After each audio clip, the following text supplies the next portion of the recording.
और चलिए अब आपको सुनवाते हैं सीएम योगी आदित्यनाथ क्या कुछ कह रहे हैं। सुनिए। भारत की सेना ने देकर के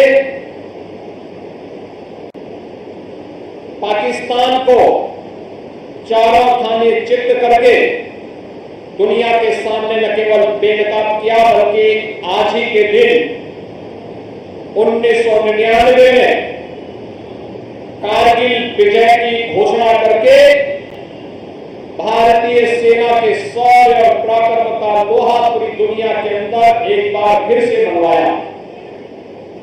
हम सब जानते हैं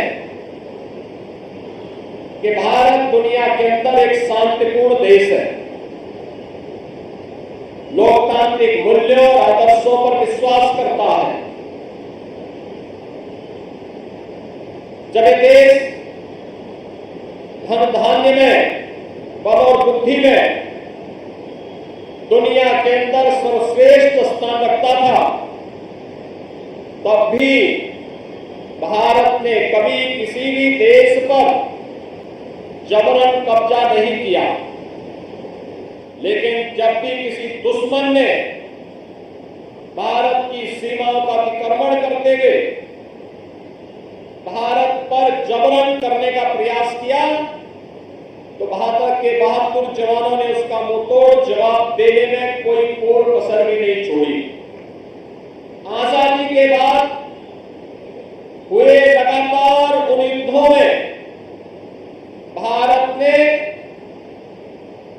यह साबित करके दिखाया है कि हम युद्ध के पक्षधर नहीं, लेकिन अगर कोई युद्ध थोपेगा तो हमें अपनी मातृभूमि के एक एक इंच जमीन को न केवल वापस लेने का अधिकार है, बल्कि दुश्मन को हम वह सबक सिखाएंगे कि आने वाली इसकी पीढ़ियां भारत की तरफ टेढ़ी निगाहों से देखना बंद कर दे। और यह 1971 के युद्ध में, 1965 के युद्ध में और अन्य युद्धों में भारत के बहादुर जवानों ने करके दिखाया।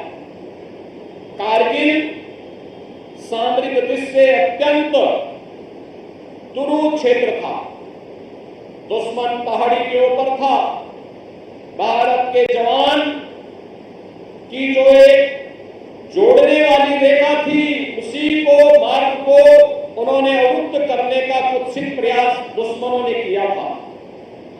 लेकिन विपरीत परिस्थितियों का सामना करते हुए भारत का बहादुर जवान पुनः उन स्थितियों को अपने नियंत्रण में लेते हुए कारगिल पर विजय प्राप्त करने में सफल हुआ। और आज ही के दिन तत्कालीन प्रधानमंत्री सदैव अटल बिहारी वाजपेयी जी ने कारगिल विजय मेरा और तेरे के भाव को समाप्त करते हुए देश सर्वोपरि है, पहले देश का हित और फिर कुछ और, इस भाव के साथ कार्य करने का यह संकल्प ही है जो आज भारत को दुनिया की एक बड़ी ताकत के रूप में स्थापित कर रहा है। आजादी के अमृत काल में भारत दुनिया की 5वीं बड़ी अर्थव्यवस्था बना है और कोई कारण नहीं, अगले 3 वर्ष में भारत दुनिया की 3री बड़ी अर्थव्यवस्था बनेगा। और 3री बड़ी अर्थव्यवस्था बनने का मतलब समृद्धि के एक नए सोपान को स्थापित करते हैं। हर एक क्षेत्र में आत्मनिर्भरता का लक्ष्य प्राप्त करने का जो संकल्प है, उस संकल्प को आज चरितार्थ किया जा रहा है। रक्षा क्षेत्र में भी defence manufacturing corridor Uttar Pradesh के अंदर 6 नोड पर तेजी के साथ विकसित हो रहा है। यह भारत की रक्षा क्षेत्र में आत्मनिर्भरता का एक नया उदाहरण प्रस्तुत कर रहा है।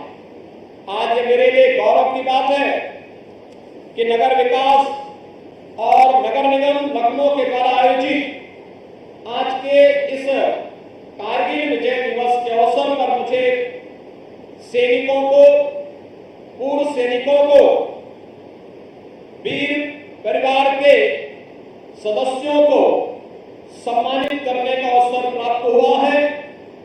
आज जिन्हें हम पर सम्मानित किया किया है कैप्टन मनोज पांडे के परिवार के सदस्यों के पूज्य पिता श्री गोपीचंद पांडे जी, लांस नायक केवलानंद द्विवेदी जी के उपस्थिति में उनकी यहाँ पर पत्नी श्रीमती कमला देवी जी को, राइफल में सुनील जंग, उनकी बहन श्रीमती सुनीता,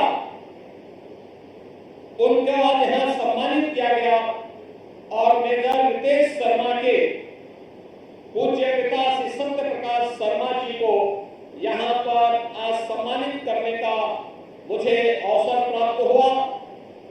हम सब जानते हैं कि 2017 में प्रदेश में सरकार बनने के बाद हम लोगों ने राज्य सरकार की ओर से भी उन वीर परिवारों को राज्य सरकार के स्तर पर भी सहयोग करने का निर्णय लिया।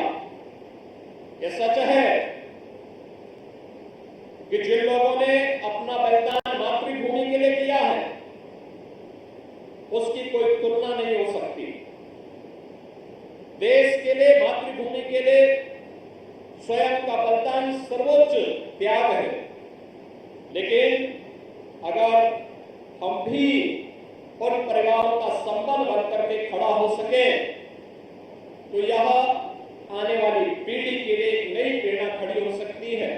और उसी से राज्य सरकार ने तय किया कि जो परिवार देश की सीमा की सुरक्षा करते थे, जो जवान देश की आंतरिक सुरक्षा और कानून व्यवस्था की स्थिति को बनाए रखने के लिए अपने आप को समर्पित करेगा, उन वीर जवानों के परिवारों के लिए शहीद होने पर राज्य सरकार 50 लाख रुपए की आर्थिक मदद अपनी ओर से करेगी। परिवार के एक सदस्य को उत्तर प्रदेश शासन की शासकीय सेवा में उन्हें सेवा का अवसर देगी और जिस गांव कस्बे में उनका घर है वहां पर उनकी स्मृति को जीवंत बनाए रखने के लिए कोई स्मृतिका या किसी इंस्टीट्यूशन का नाम या किसी मार्ग का नामकरण करने का कार्य करेगी। और मुझे बताते हुए प्रसन्नता है कि लगातार हम अपने भारत माता के महान सपूतों को आज इन सेवाओं के माध्यम से उनकी स्मृतियों को नमन करते हुए कार्य कर रहे हैं।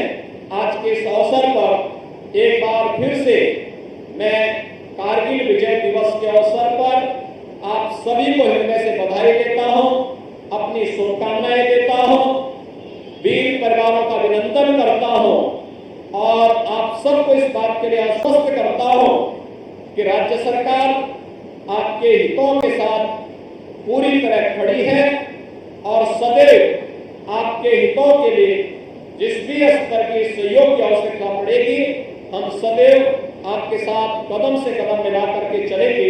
इस विश्वास के साथ कारगिल विजय दिवस की आप सबको हृदय से बधाई। सभी वीर परिवारों को मेरी मंगलमय शुभकामनाएं।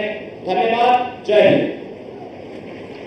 बहुत बहुत धन्यवाद माननीय मुख्यमंत्री महोदय और आपके